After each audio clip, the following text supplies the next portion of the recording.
नमस्ते सबैजना साथीहरूलाई। पूर्व नेपाल सूर्य नगरपालिका वार्ड नम्बर 5 को दृश्य हो यो। देखिराख्नु भएको छ, भारी वर्षाको कारण विभिन्न क्षेत्रहरूमा विभिन्न तवारले यो जुन वर्षाको कारण चाहिँ क्षति भइरहेको छ।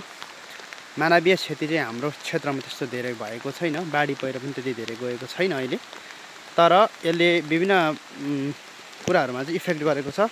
यो कोदो भर्खर फल्नको लागि, दाना लाग्नको लागि सक्षम हुँदै गरेको, अहिले सबै बाला यसरी लडेर कृषि बालीलाई यसले एकदमै इफेक्ट गरेको मैले यहाँलाई जानकारी गराएँ।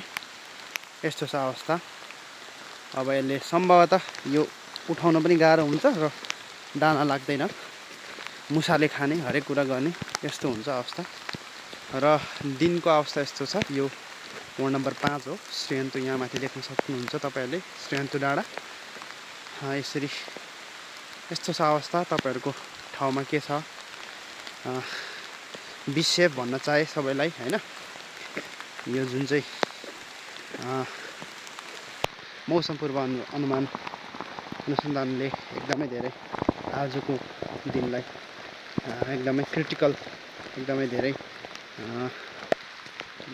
होसियार रहनको लागि यहाँलाई जानकारी गराइरहेको छ। र साथै नगरले पनि जानकारी दिइरहेको छ हामीलाई।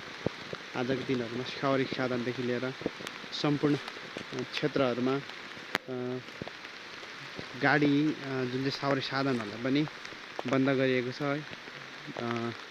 सामुदायिक विद्यालयहरू, हैन, विद्यालयहरूलाई पनि आज एक दिने बिदा घोषणा गरेको छ।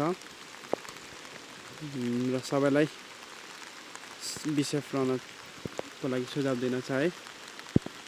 पछिल्लो अपडेट यहाँलाई फेरि पनि दिनेछु।